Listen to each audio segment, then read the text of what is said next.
très inquiète de mon co-animateur du midi, j'espère qu'il est là. Il avait le rhume hier, alors vous savez, un homme malade, une grippe d'homme, c'est toujours pire. Très inquiète ce matin. Docteur Mailloux, comment vous portez-vous? Catherine, bonjour Amélie. Bonjour. Viens à ma défense, elle m'attaque. J'allais dire, votre pamplemousse devrait vous tenir loin des microbes. Ben oui, mais c'est ce que j'ai dit. Ah, vous allez voir l'effet du pamplemousse. Oh! Ben là, au rythme où vous en ingurgitez, Docteur Mailloux, j'en reviens pas que vous ayez un rhume. Mais non, je m'inquiète pour vrai, je vous attaque pas. Arrêtez de penser que... Là, faites pas l'homme victime ce matin. Là. Jouez-moi pas cette carte-là quand même.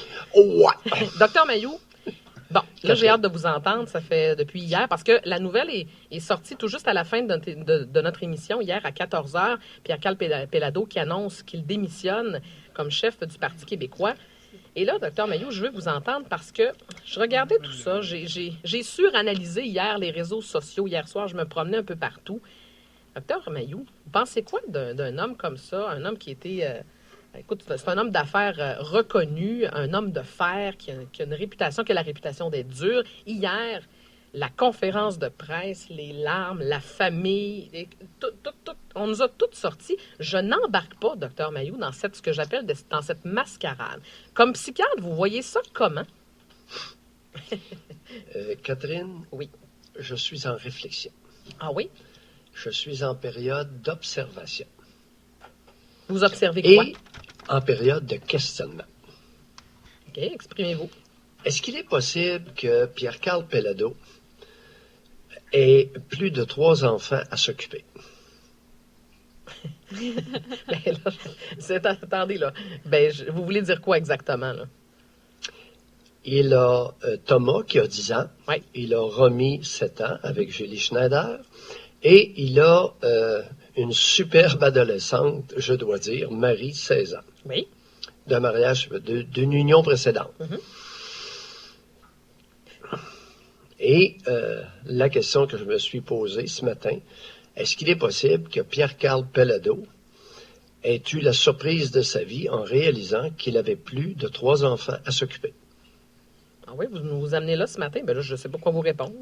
C'est possible. Les enfants illégitimes ou Julie Snyder? Ouais. S'occuper d'elle? Oui, mais c'est ça. Ouais.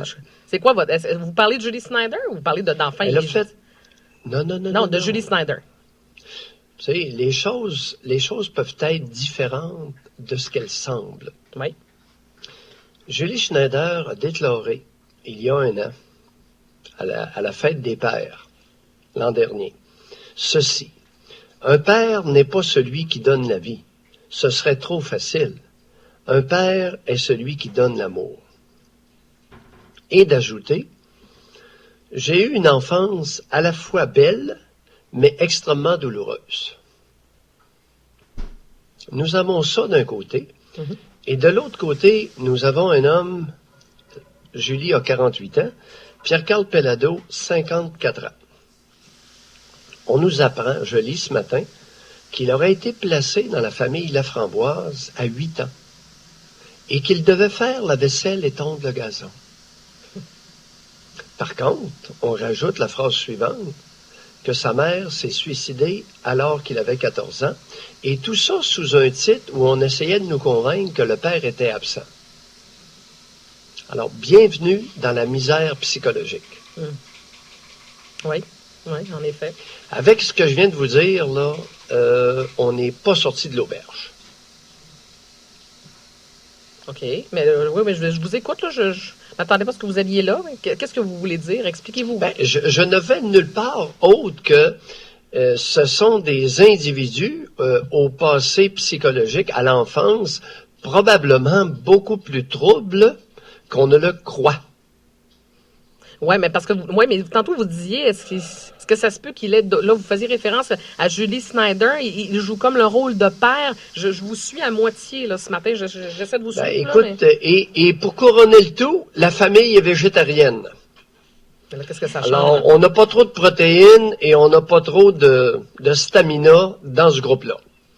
On s'amuse avec les petits légumes et les petits fruits. Docteur Mailloux, qu'est-ce que ça veut dire? La grosse viande, le steak, c'est pas trop pour ce monde-là. Mais est-ce qu'il était végétarien Alors, aussi? un homme qui mange pas trop de steak, c'est un homme qui, comme j'ai mentionné hier, peut facilement présenter de la migraine. Docteur Mailloux, je peux pas croire que vous nous amenez là. Là, on va laisser faire le côté végétarien dans toute cette histoire. Non, on peut pas, Catherine, Vous parce faites que vraiment les un hommes lien. qui sont végétariens, là, Oui. écoute, un homme qui mange jamais de viande, là, tu iras le faire travailler pour le fun. Alors, engagerais-tu un végétarien pour travailler pour toi, Catherine? Ben, c'est parce que là, docteur Mailloux, Engage-le, mets-le aux petits fruits et aux légumes, là, puis va y faire changer la toiture pour le fun, voir. docteur À- Mailloux, à je me 88. prononcerai pas là-dessus, là, c'est parce que, là, faites attention, notre patron est Non, mais il y a des végétarien, choses qu'on je va m'en se irai dire pas ce là. matin, là. Moi, je veux bien être conciliant, puis, tu sais, écoute, une femme qui mange pas de viande, bon, elle a pas trop de force musculaire, on s'en plaindra pas trop. Mais un homme qui est aux petits fruits et aux légumes, là, oh! Hey, essaye de le faire bûcher. Penses-tu que nos ancêtres ont colonisé le Québec à manger de la viande, à manger des légumes puis des petits fruits? Ben non, mais docteur Mailloux, c'est parce que là, on n'est plus là, on est en Sais-tu 2016, qu'est-ce que ça on s'en va prenait pas pour bûcher dans le bois tous les jours au Oui. ciotte? Ben, je sais, docteur Mailloux, mais c'est parce que là, les hommes d'aujourd'hui vont pas bûcher aux 2 heures. Là. On a quand même évolué depuis ce temps-là. On est ailleurs. Les hommes sont devant leur ordinateur sur leur iPad aujourd'hui. Là, c'est Ben, ça. ils présentent des migraines. Arrêtez, vous êtes tannant avec ça. Ben, peut-être pas tant que ça. Non? Mais c'est parce que je peux pas croire que vous nous ramenez tout ce débat-là au végétarisme. Oui, Amélie, tu voulais rajouter quelque Je chose? voulais juste mentionner, je me suis renseignée, il y a un article du Devoir qui date d'avril 2014 où il disait que ça faisait 12 ans qu'il n'avait pas mangé de viande. OK, ouais. Mais, Bravo. ouais, ben, bravo. Ah, mais docteur Mailloux, On l'a vu hier. ouais. Qu'est-ce que vous voulez dire? On l'a vu hier. Bah, écoute. Ça vous a pas touché les larmes et vous avez vous étiez Non, mais pas... c'est gênant. C'est embarrassant. Oui. Alors, comme homme, là, c'est embarrassant. Il y a personne qui ose le dire, mais c'est gênant, maudit. Vous, un homme qui pleure devant les caméras, vous trouvez ça gênant? Mais là, faut qu'elle prenne, faut qu'il aille prendre soin des enfants. Mais ces hommes qui pleurent, docteur Mailloux, on le voit de plus en plus. Et regardez comment ça fonctionne. Non, les réactions vont être violentes. Les réactions vont être très agressives, Catherine et Amélie. Ben, Mais non, là, écoute, non, c'est pas une belle tangente, là. Le matriarcat va mal ce matin.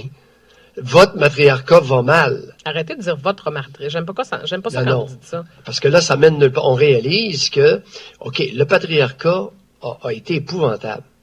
Mais le matriarcat mène nulle part. Et là, combien sont égarés ce matin? Combien sont littéralement égarés ce matin? Et je parle pas seulement du Parti québécois, là. Parce que cette histoire-là pourrait signifier la fin d'un parti politique. Ah oui? Et là, ce matin, là, il n'y a personne qui parle de la culpabilisation des 2 enfants.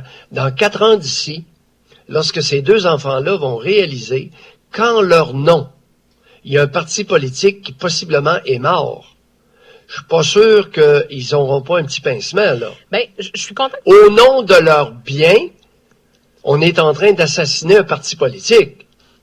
Mais je ne sais pas si ça va aller jusque-là, docteur Mailloux, mais là, vous soulevez un point intéressant.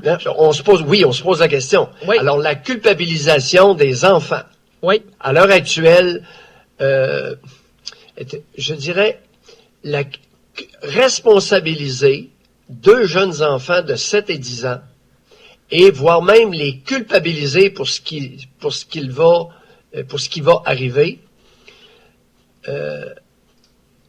camouflant des faiblesses énormes dans la psyché de 2 individus, de 2 adultes, 2 supposés adultes avec un âge certain, pourrait s'avérer là une aventure des plus particulières. Mais hier soir, docteur Mailloux, là, c'est drôle que vous m'ameniez là. J'avais exactement cette réflexion-là. Je me suis dit, comment ces enfants-là vont vivre avec ça à long terme? Dans quelques années, est-ce qu'ils vont se faire dire, ah, mais oui, mais souviens-toi, par contre, parce que papa a pris une pause pour toi. Papa a fait ça.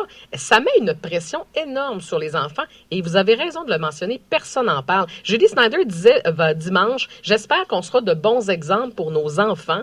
Bien, docteur Mailloux, je vais être obligée de me questionner là-dessus aujourd'hui. Oui. Pas certaine. Et c'est le plus gros point. Oui. Mais il y en a plusieurs. Il y a plusieurs facettes à cette histoire-là. On va en parler et en reparler pendant des années. Oui. Mais le volet responsabilisant et culpabilisant pour Thomas et Romy, parce que je pense que Marie, 16 ans, là, est à l'écart de ça. Oui, je pense que oui. Est-ce qu'on est d'accord là-dessus? Oui, on est d'accord. Oui. Mais les Je deux sais gens... pas si elle mange des légumes puis des petits fruits, mais Marie est à l'écart de ça. Là. Bon, laissez faire les petits fruits. Docteur Maillot, on se retrouve ce midi. Allez Non, soigner votre rhume. les végétareux, là, Oui. je pense que vous êtes en train de faire la preuve que vous manquez de protéines animales un peu. Allez manger votre steak, Docteur Maillot. Là. Les Américains mangent un steak and egg le matin. Sur le steak. Exactement. Ouais, là. mais je pense que les végétariens, ils affichent facilement de la migraine. Ah, oui. Je vous prépare un coup de poulet pour ce midi. Là. Allez vous reposer un On peu. va vous préparer du tofu là, pour ce midi. Non, ça va être correct. Merci, Docteur Maillot. Soit dit en passant, le tofu est excellent pour les femmes, particulièrement en ménopause. Ah oui? Alors oui, le tofu contient des phytoestrogènes. Ah.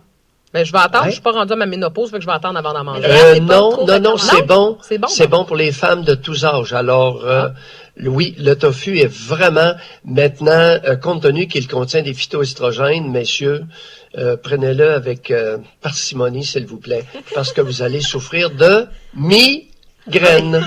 Je pensais que... Donc, ça fait des hommes féminisés, c'est ce que je comprends. Mais c'est pas... là, je veux Des juste... phytoestrogènes à des hommes à bonne dose.